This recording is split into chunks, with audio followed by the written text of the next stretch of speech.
Hello everyone, this is Bushra Sayed from Department of Zoology, Siyusha Institute of Science, Ahmedabad. Today we are going to study the general characteristic of phylum Platyhelminthes. This topic belongs to semester 3, paper 201, unit 1. Beginning with the classification, the phylum Platyhelminthes, as the name says, that it will consist of the organisms which are dorso-ventrally flattened. It means those animals who are completely flat in structure, who look like a plate in structure. That is why we call them as platyhelminthes. This phylum consists of three classes: Turbellaria, Trematoda, and Cystoda. We have one organism from each of the class from in our. Coming to the saline features of the platyhelminthes, the first is that these organisms are mostly parasitic. It means that their mode of nutrition is parasitic nutrition, and they usually belongs on their host for their food. It means their host will be harmed and they will be benefited, acting as a parasite. Some of them are free living, such as planaria. The free-living forms are chiefly aquatic and the majority are marine forms. A few are terrestrial, confined to humid areas. So like if they are free-living and they thrive their food by their own without harming any organism, they are usually aquatic, and some of them are terrestrial and live in humid areas. This is the planaria, which belongs to phylum Platyhelminthes. These organisms are triploblastic. So from here, from this phylum, like last we have studied Cnidaria, in which the organisms were diploblastic, but here the organisms are triploblastic. It means that they will have three germinal layers: the ectoderm, endoderm, and mesoderm.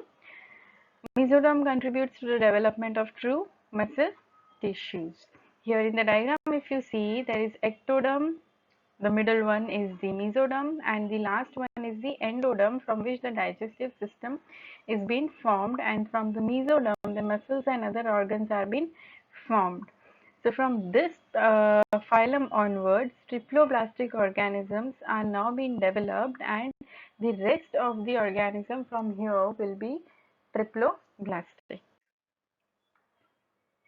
They show bilateral symmetry. It means if you cut the organism from the central axis, you will get two equal parts of the organism. They exhibit bilateral symmetry and cephalization. Cephalization is the formation of head. So there you will be now having, these organisms will be having the head region, which will be much more developed as compared to the lower phylums that we have studied. The formation of head have been started from this phylum.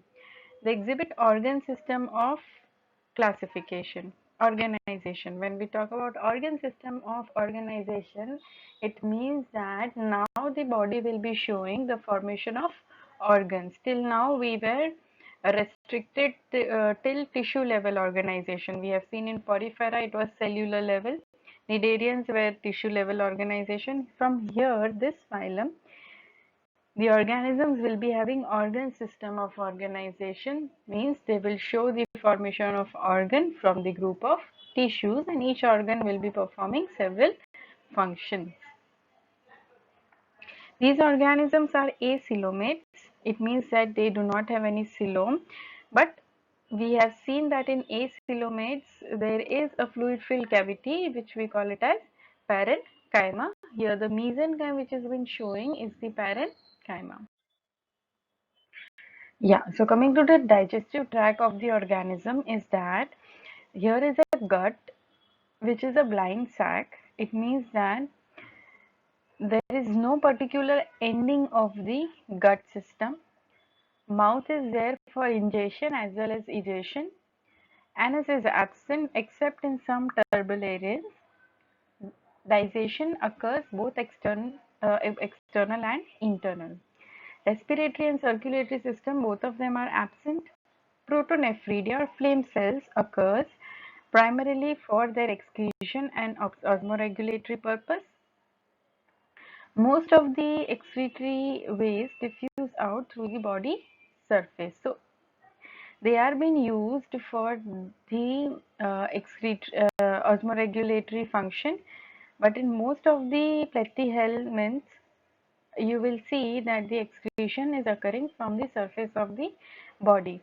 In our semester 1, we have studied one example of this phylum. We have done the complete case study of the particular organism, the type study of one organism belonging to this phylum, that is liver fluke.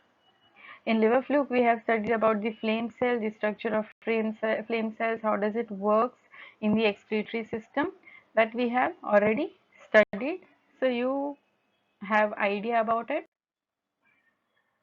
Cerebral ganglia, that is the nervous system part. We have already seen that these organisms exhibit cephalization. It means that head and brain formation will be here. So there is a cerebral ganglia constitutes the brain. The brain is not that well developed, but whatever portion of the brain is there which functions as a brain, that is a cerebral ganglia. Longitudinal nerve cords are joined by transverse commissures at regular intervals. So here if you see, there is a longitudinal nerve cord, okay, and here are the commissures. So you can easily see this is a cerebral ganglion. From the cerebral ganglion, the lateral nerve cord has arise. From the lateral nerve cord, there are commissures which are there. They are being arise and which gives the whole nervous system. So this is the type of nervous system in planaria. Sense organs like ocelli, here is the ocellus, and ciliary receptors occurs in turbularians. So when we talk about planaria, it belongs to phylum Turbellaria. They have sense organs such as ocellus. These organisms of Platyhelminthes are usually hermaphrodite. It means that they have both male and female organs in the same individual. Some of them are unisexual, such as schistosoma. Fertilization occurs internally, that is inside the body of the organism.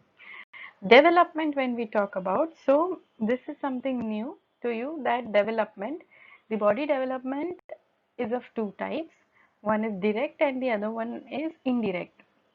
When we talk about the direct development, it means that the uh, if the individual give rise to a young one directly, that is a direct development. But if the development stage includes the larval stage, we call it as indirect development. Like most of the organism, we have several larval stages. Mostly we have seen the larval stages in insects. In frog also we have seen the larval stage. So that is an indirect development. But in a direct development, um, completely uh, developed organism will be directly formed from the parent. Life history is simple in free living forms and complex in parasitic forms. We have seen the life cycle of liver fluke and we know that it is a bit complex, including two hosts. Polyembryony is common in trematodes. It means that more than one embryo formation occurs and more than one offsprings are being formed at a time.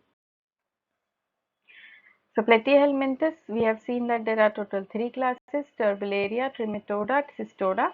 We'll see their general characteristic one by one. Turbellarians, when we talk about, they are marine, they are freshwater or terrestrial, they could be any. The size is small to large. They are carnivorous.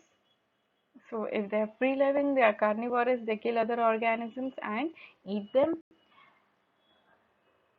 They are flat. Obviously, platyhelminthes, we are talking about, the organism will be flat with mucus gland cells and they have cilia over their body, majorly on the lateral side of the body.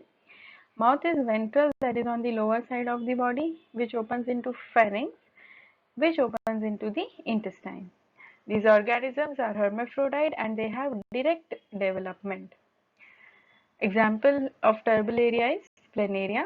Coming to the next class, that is Trematoda. Again, their body is flat. They could be ectoparasite or endoparasite. It means that these organisms could be living over the body surface. They are the ectoparasite or the endoparasite. If they are living inside the body of an organism, they are the endoparasite. Body wall is thick. They do not have any cilia. The digestive system is bifurcated into two branches. Like if you remember the digestive system of liver fluke, we have seen that it has been divided into two diverticulas on the lateral side. So if you cannot recall it, just go and recall it so that you get a more clear idea. Three longitudinal nerve cords they have in the nervous system. We have seen the longitudinal nerve cords in the previous slides. There were two in planaria, but there are three in liver fluke. Cystoda. In Cystoda, they are strictly endoparasite. It means that no ectoparasite occurs in this class. All of them are endoparasites. They are ribbon or tape-like. They look like a tape, a cello tape you might have seen. That thin is the organism. Special feature of this organism that they have head region. That head region is known as scolex, and that scolex consists of suckers and hooks. Hooks for the attachment, adhesion to the surface of the organ, and suckers for sucking the nutrient from the organ. There is no digestive system since they will get a ready-made food from their parasitic activity, so they do not have any digestive system, but their life cycle is quite complex. Example is tapeworm. So yes, when we talk about the first organism in our syllabus, that is planaria. Planaria, when we talk about, they are freshwater. They are found in fresh water. They are gregarious. It means that they usually live in groups. The shape and size says that they have a bilateral symmetry. Small, thin leaf-like structure. The anterior end, when we talk about, it is broad, and the posterior end is pointed, and they reach up to the size of almost 1.5 centimeter. Color, when we talk about, they are dull gray, brown to black. Head, when we talk about, their head has the broad end, the anterior end. When we talk about, the broader end is the head, which has a blunt triangular head region.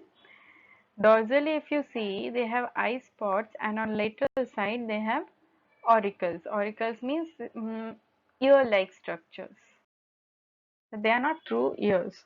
So here, if you see, this is the head region. These are the eye spots. They are not true eyes. They are not meant for seeing or citation, but they are just called eye spots as they look like, it gives such an appearance that they are the eyes. Here, if you see, this is the auricle structure of the organism. So this is the head region of planaria, and this is the pointed posterior end of the planaria. Cilia. So they have cilia over their body, fine locomotory, hair-like structures on ventral side of the body.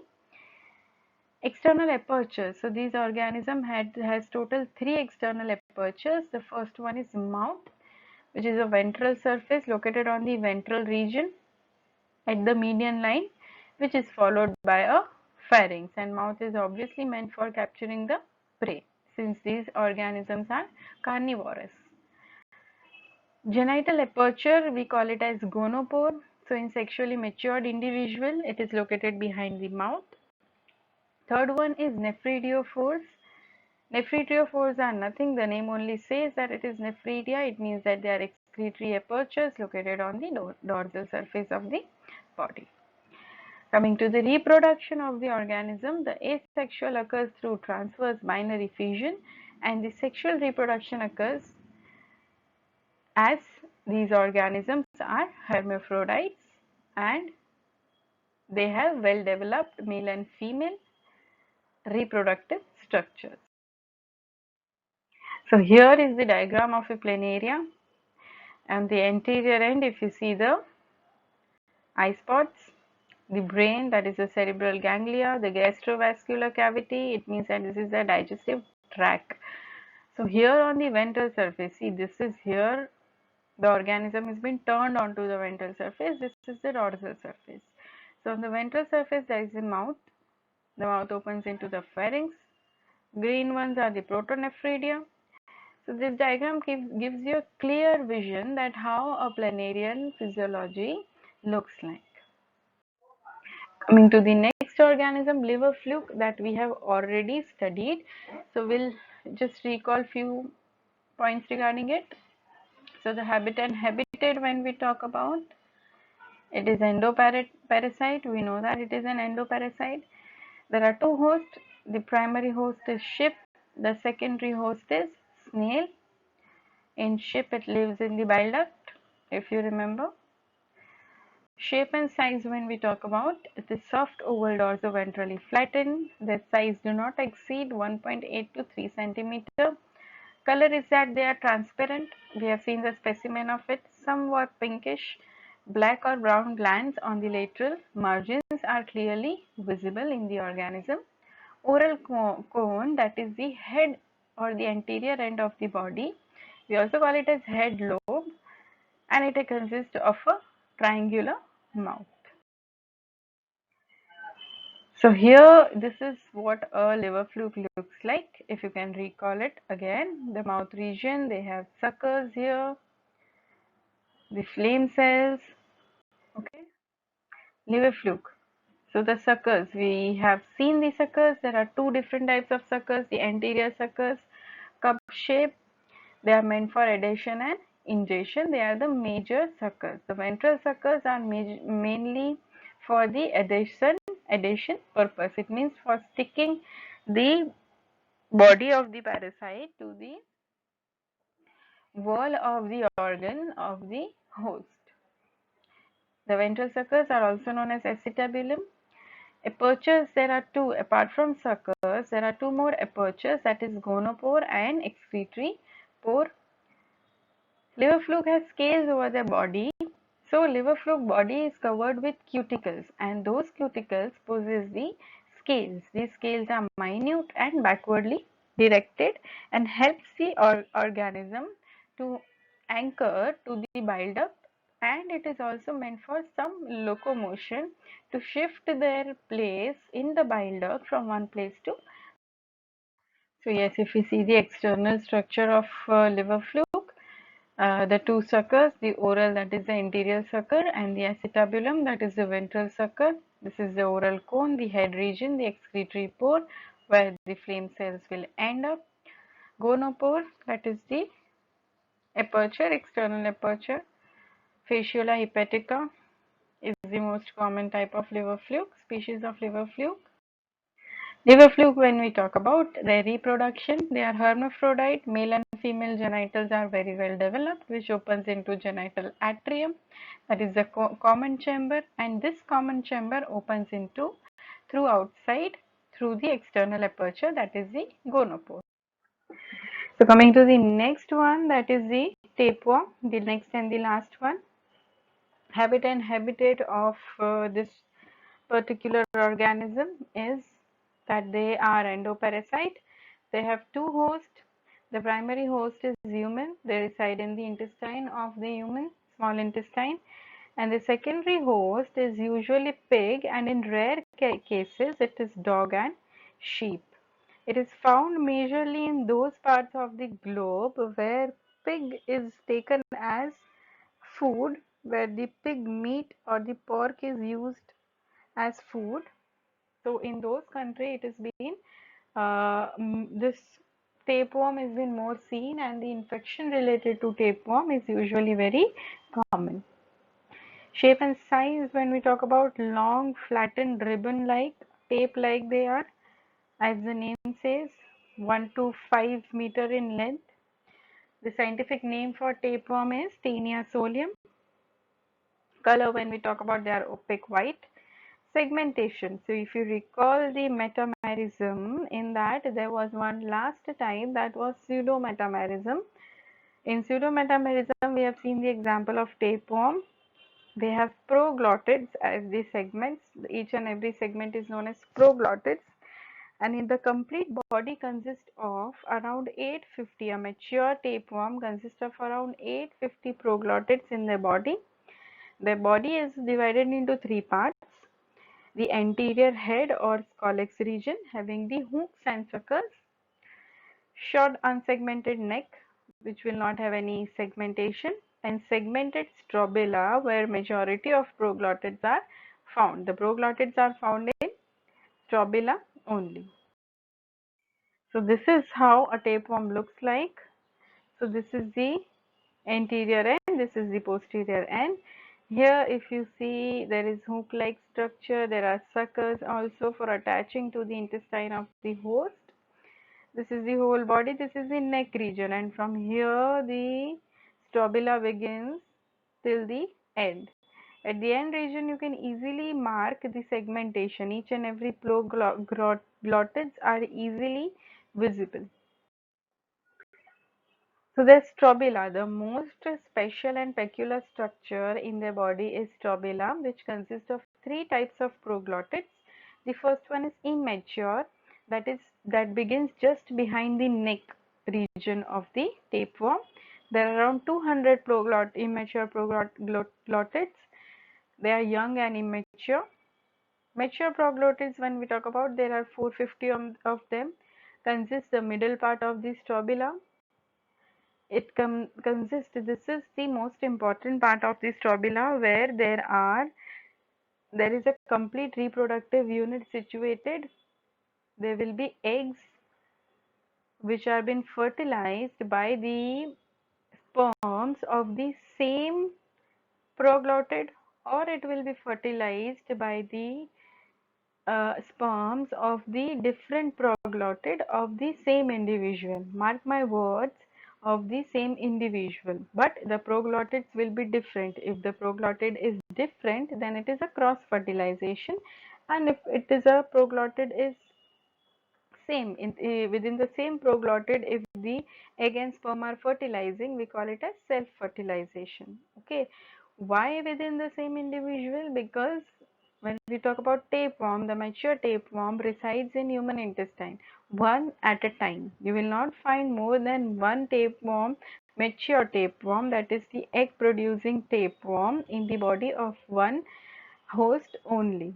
Okay, yeah, but in the secondary host such as pig, you will see many tapeworms. Okay, you will be able to see many other tapeworms, immature tapeworms in the body of human also, but there will be only one mature tapeworm. That is why the cross fertilization also occurs within the same individual but between the different proglottids. The gravid or ripe proglottids which are the oldest proglottids, 150 to 350 in number. So this gravid proglottid will be have nothing except the uterus. They will have nothing except the uterus, which are full of fertilized eggs. So strobila consists of proglottids, and these proglottids are added from the anterior region, that is from the immature. The immature turns into mature and the mature turns into the gravid, and this is how it is been. So here is the diagram. The hook, suckers, the scolex region, this is the neck, immature proglottids, the strobila, the gravid proglottids, okay, easily visible. Apolysis, when we talk about, it is nothing but the shedding of the gravid proglottids. You have seen in the last slide the gravid proglottids.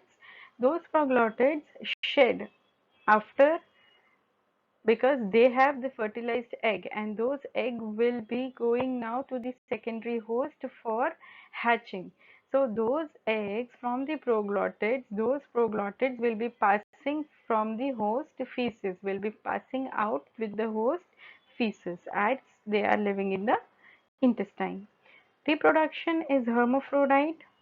They have cross or self-fertilization, we have already seen. So that's all for today. The phylum Platyhelminthes. We are done with the phylum Platyhelminthes. In the next lecture, we will be studying the next phylum. Thank you. Good luck. If you have any query, you can contact me on my mail ID.